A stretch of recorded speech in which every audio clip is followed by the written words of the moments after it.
Hey Waffle Gang, I do hope you're well. My name is Mark and today we're checking out some more Reddit stories, and if you do love a Reddit story, why not consider hitting that like, subscribe, maybe that notification bell too. And let's crack on with today's first story. You cheeky so-and-so. Much love, guys. Now, today's first story comes from Positive Bat 6820 from the Am I the Arsehole subreddit and says, Am I the arsehole for defending my wife's classism? When I, 38 male, was 10 years old, my dad died. I won't go into too much detail, but his death was very sudden and rough. Afterwards, my mum became pretty distant from me and my little sister. We all had dual citizenship and my mother basically moved back to our home country, leaving us in the care of family friends. I only saw her sporadically from that point on. As a result, my wife, 37 female, does not like my mum. I've tried to explain that she was just coping in her own way, but my wife refuses to give her the benefit of the doubt. She doesn't prevent me or our kids from having a relationship with my mum, but has made it clear that she has no desire to pursue one herself. Recently, I went back to my home country with the kids to see her. I explained to my mum that my wife couldn't come due to work, and she seemed to understand. The first few days of the trip went great, but tonight, things went bad. After I put my kids to bed, I went to have a drink with my mum and my aunt, who she lives with. As I was walking down the stairs, I overheard my aunt say something about my wife. Thinks she's too good for us. My mum agreed, referring to my wife as a snob, but warned my aunt not to bring it up to me. My wife comes from a wealthy family. Her parents died when she was young and she was only a child. They left everything to her. She's a smart woman and a hard worker, but she likes the finer things in life and isn't ashamed of that fact. In comparison, my family is solidly middle class and more down to earth. Obviously, there's a class difference there, but my wife has never been rude to my mother regarding this topic. This bothered me, and I demanded to know what my mum and aunt were saying. They clearly didn't expect me to hear any of it, and my mum became apologetic. But my aunt said that my wife's refusal to interact with them is because she thinks she's better than them. I explained that this isn't the case, but my aunt kept pushing the issue. Eventually, my mum said it was fine if my wife felt that way, but I shouldn't defend her classist behavior. At this point, I snapped and said that my wife resents my mum because she wasn't around when I was a kid. My mum and aunt didn't say anything to that, and I went back upstairs. I texted my sister about it and she said that I should just apologize, but she's always been less confrontational than me. I don't resent my mum for what she did when I was a kid, and I feel bad for snapping at her. But the way she was speaking about my wife was upsetting. It was clear she and my aunt had gossiped about her before. I probably could have handled it better, but at that moment, all I cared about was defending my wife. I don't want to apologize for that, but I also know this won't blow over if I stick around. So I'd probably have to go back home with the kids earlier than planned. Am I the arsehole? So some people were asking OP questions. Someone said, does wife refuse to visit your home country? OP says, she's not opposed to the idea of visiting my home country, and she has done so in the past. Her job is just very demanding, and she said she'd rather do a longer trip with the four of us. We have 2 kids, when she can arrange more time off, and the trip isn't solely based on seeing my mum. More information on wife's relationship with OP's mum, and OP says, I couldn't fit it in the post because of the word limit, but part of the reason she didn't come is because of work. If my mum visited us or something, then she wouldn't ignore her or refuse to let her enter the house or anything. She just doesn't want to go on a trip solely to see my mum when she knows things will just be tense and uncomfortable. I wouldn't say she's self-righteous about it, and she doesn't bring it up constantly or anything. I asked her why she doesn't like my mum back when we were engaged, and she said that was the reason, and her perspective hasn't changed since. Some information on OP and his mum's relationship. OP says thank you. I also couldn't imagine leaving my kids if my wife died suddenly. So having children has definitely helped me understand my wife's perspective more. And smashing and trashing says on the back of this, not the arsehole, but your mum and aunt are. Your wife had a dramatically different experience with losing her parents versus having a parent choose to be absent. She has every right to not engage with your mum and was polite enough to not create extra drama. You were right to defend her to your family. Realistic Head says, not the arsehole. You overheard comments about your wife which you knew to be untrue, and you set the record straight. It's interesting that you've been able to accept your mother's abandoning you and your sister after your father died. It is inconceivable to imagine abandoning my children should my husband die, and I can totally relate to your wife's feelings there. I'm glad you've managed to accept that since you really didn't have much choice. But for a mother to leave her children behind like that sounds pretty horrible to me. Your wife is clearly not comfortable around your mother, and maybe for good reason. You're 100% right to defend your wife. And a final comment from Baltimore Badger who says, "Not the arsehole. I also really understand the psychology behind your wife's reaction. Your dad died when you were young and your mum basically gave you and your sister up. Well, she has neither parent left, making you a virtual orphan unnecessarily, and she can't deal with the idea of a mother who doesn't want to be there for her son. Unless her parents died together in an accident or tragedy, she still had one parent after the other for a little while." And I gotta say, that's how I felt in this situation about, the wife going through what she's going through. She didn't have her parents, and then to see a mother abandon her children like that. And it just felt to me like all the wife is doing in this situation is trying to support her husband. She's not trying to cause drama, but she also doesn't want to get involved with her because, rightly so, she doesn't understand her actions. And in the end, they want to be judgmental about someone else and they get a bit of a home truth back at them. I can't blame you for snapping like that and defending your wife. It was the right thing to do in that situation for me. But around 3 months later, Opie comes in to update the post and says, "It's been a few months since I made my post. After reading your comments, I realized it would be rash to leave without trying to sort things out.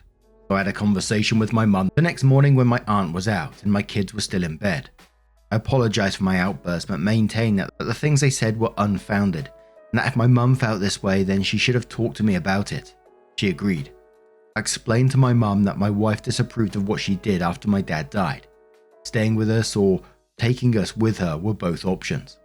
My mum said it wasn't fair for my wife to judge her for something she did 20 years ago and that she needed to be with a support system while she grieved her husband. She argued that since me and my sister don't resent her, then my wife had no right to. I said that I couldn't force my wife to forgive her and asked her to stop talking badly about my wife and to tell my aunt to do the same. My mum said she'd do her best, but she couldn't control my aunt. I said that I wouldn't be comfortable in a place where my wife would be disrespected, especially where our kids could overhear. But she still refused to criticize my aunt's behavior. Things weren't going anywhere, so I told my mum I was going to go home early. She got upset and defensive, and I realized she would also keep bad-mouthing my wife, just when I wasn't around. That was the final straw, and I went back upstairs and got flights for the next day. I sent my wife a text saying we'd be home early, and I'd explain when I got back. But everyone was alive and healthy. She said that she was looking forward to it and asked if I wanted to call, but I just wanted to do it all in person. The next 24 hours were awkward. Before we left, my mum asked when she'd see me and my kids again. I told her that I wanted her in our lives, but I didn't plan on coming back until my wife got more respect. I told my wife what happened, and she made a comment about how she thought they'd have called her far worse than a snob, but she was grateful I stood up for her. She asked me what I wanted to do with my mum going forward, and that she'd support me no matter what. I told her I still wanted my mum in my life, but that she and our kids were the priority. So I was going to put some distance between us for the time being. My wife said that sounded like a good idea and that she was proud of me. Been home with my wife and kids for months now, and things are still good with us. I've called my mum several times and unfortunately, things were tense.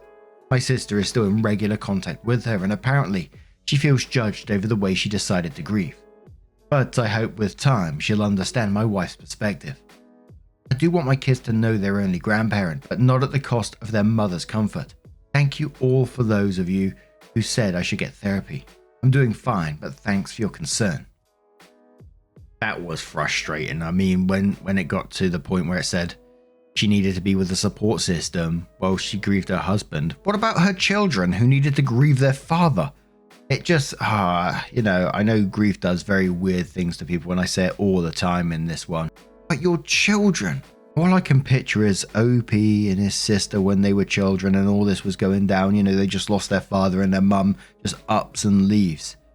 How utterly heartbreaking. How confused, scared, sad would they feel all at the same time while dealing with grief. And it just felt very me from the mother in this situation. You know, everyone else has forgiven me, so, you know, she should too. OP is far more forgiving than I would have been in that situation, but I'm glad that, you know, he's sticking by his family and his wife in this. Someone else mentions the support system comment, and OP said, me and my sister weren't close with my aunt, so we probably wouldn't have found much of a support system in her presence. My mum probably thought we'd find a better one in the care of people she left us with. Someone asked a question that was sort of going through my head at the same time about, you know, was there a reason, like a mental health reason, that she couldn't care for her kids? OP says, honestly, I'm not sure if mental illness is the reason, though I can't say with any certainty. My aunt is very much a buckle down and work through it kind of person, so I'm unsure of how accommodating she would have been to any mental health struggles my mother might have gone through, but I can't say for sure. I don't think civility is a big ask. My wife isn't fond of my mum, but whenever they interact, she's always very polite.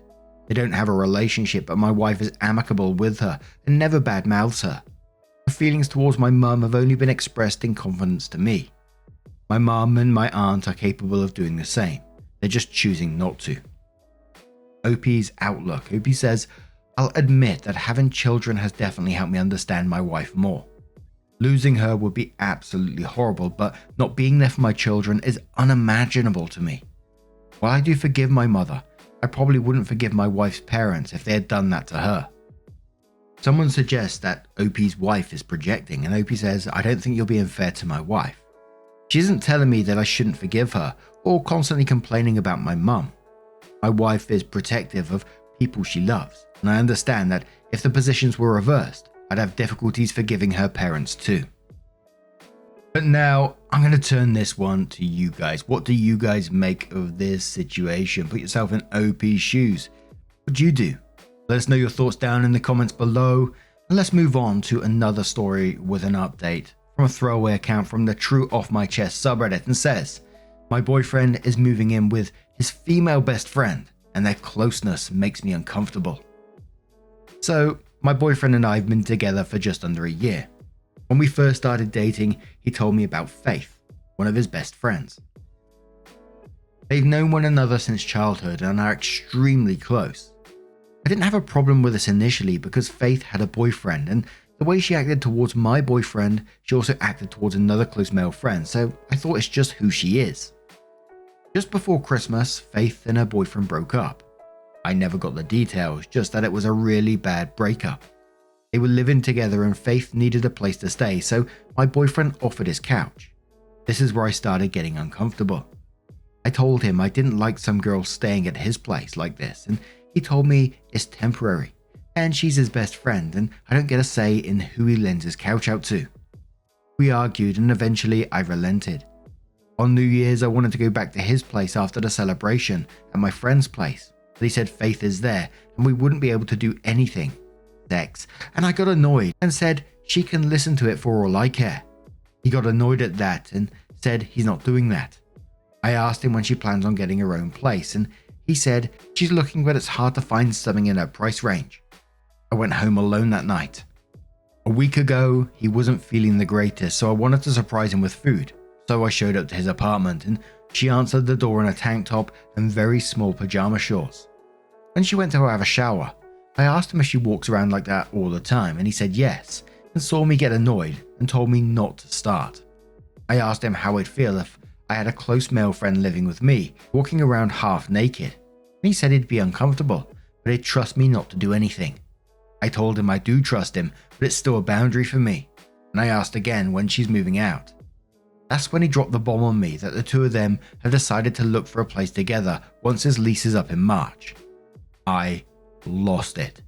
She heard us fighting and came out of the shower, dressed somewhat, and asked what was wrong. I told her that I'm not comfortable with any of this. She apologized and said I better find a way to be comfortable with it. He didn't say anything, and when I said, seriously? He sighed and told me she's right, that she's been his friend longer than I've been in his life, and that this will benefit them both in the long run, so this is what is happening. I asked what's going to happen if we wanted to move in together before the lease to whatever place they're getting is up. And he said that's something we can discuss if and when that happens. I was so unbelievably mad and insulted that I just left. I texted him later and asked him to think about what's more important, living with her or our relationship. And he said that it sounds like I'm giving him an ultimatum. And I said that's not what I'm doing, but he's being unreasonable. We've been texting since, but it feels like it's probably the end of our relationship. I brought up my discomfort about everything, including how close they are to my best friend, and she said there's nothing I can do and I'll lose 100% of the time, which kinda pissed me off because if he saw a future with me at all, then should he want to fight for us and make me feel comfortable in the relationship? Someone brings up a pretty relevant comment on this one. They said, so you can't have sex because she's there, and now they're moving in together, so no sex? Between you and him at least. Opie says, I guess not.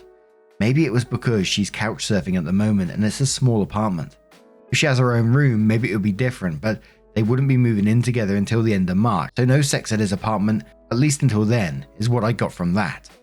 Platinum Dogshit replies to that, what a name, and says, why didn't you just go to your place? Opie says, unfortunately, I had to move back in with my mum last year due to financial reasons. She's made it clear that she doesn't care if we have alone time when she's not home, but when she is, not to. Out of respect to my mum, that's what I'm doing. Fiery Justice says, as I always say on these, as a girl best friend to a guy for 10 plus years, I would never speak to his girlfriend like that. Deleted user says, from your perspective, then what do you think she was trying to achieve by speaking to her like this? I'm not replies that saying, I know the question is not directed at me, but from my point of view, she's probably trying to assert dominance as she's been here longer, plus he would choose her, as he has proven her right, in my opinion. And that definitely felt like the situation to me as well, like there was some sort of dominance, because I felt like if I was in that friend's position and the girlfriend came round and she was upset about all this, I wouldn't try to cause additional drama. I'd try and find a way around it and reassure her that, there is nothing going on here. That we are just friends, and if you are uncomfortable, let's talk about it. Let's find a way to solve this. Not come out and say, you better find a way to be comfortable with it. And it was just give me some bad vibes. But OP does come with an update and says, so first of all, I want to say thank you to everyone who commented and gave me advice and support. I didn't expect this to blow up the way it did. As for an update, I texted him Thursday sometime after I made the post that I wanted to come pick up the things I have at his place Friday after work. All he replied with was, sure. Last night after work I went to his place, and when I got there I texted him that I was in the parking lot and told him to bring my stuff down. I really didn't want to deal with Faith, at all. He eventually came downstairs with a box of my stuff. I went there with every intention on just getting my things and walking away. Not saying anything, but I don't know, it was like word vomit. I couldn't stop myself, and I asked him how long they've been sleeping together. He kinda laughed and said, it doesn't really matter now, does it? And I said, it kinda does, if he's been sleeping with the both of us at the same time. He said the night I stormed out of his place when he was sick was the first time they slept together since we've been together. I didn't ask if they slept together before me. I feel like the way he worded his answer confirmed they have a history of hooking up, but maybe I'm reading into it. The last thing I said to him was that he needs to figure his shit out because no woman is going to play second to her forever. I got in my car and left without letting him respond or looking for a reaction. It didn't feel great to know that he cheated on me, even though I kind of expected it, to be honest. I think I'm somewhere between anger and indifference right now. I've deleted and blocked both of them on literally everything. I just want to move on from all of this. I know some of you are going to say it's a lesson to be learned, but all I learned from this is to make sure the next guy has no sexual history with any female friends before it becomes a relationship, because fuck that. A commenter says to OP on the back of this one, this sounds weird. Why all of a sudden now during your relationship when they've known each other for so long? It's also weird that if they would have been hooking up before you, why didn't they just become boyfriend and girlfriend? I'm immensely confused. Are they dropped on their heads or something, or is it something else? Opie says, I kind of feel like they have this weird obsession with each other, but for whatever reason won't date. I also don't believe that they haven't been hooking up throughout our entire relationship. He's a cheater, a liar, wouldn't that be much more of a stretch? The original commenter says, "You sound really calm," and I would be like infuriated, fucking wanting to burn them, kind of angry. Lol. You're right. OP says, "I cried on the way home, and I'm sitting in bed eating ice cream, so I'm handling it as well as I can." And I was getting the same vibes that commenter brought out as well, you know, that they've known each other all this time for so long, and then they just slept together this one time. I kind of felt like, you know, they've been sleeping together for a while, if that's the case. But his response to OP when OP turned up and, like they said, they was word vomiting, and he kind of laughed and says, "It doesn't really matter now, does it?" It just sort of gave me a little glimpse into his character right there anyway. Let them have each other, OP. Go on, enjoy your ice cream, and just live a better life without them. But now I'm going to turn this one to you guys. What do you guys make of this situation? How would you deal with it if it was you? Let us know your thoughts down in the comments below. And just a huge thank you from the bottom of my heart for getting involved in today's stories. Your love, your support, your time always means the absolute world to me. So thank you so much for being involved. Truly, it's absolutely amazing. And I will see you in the next one. Take care and much love.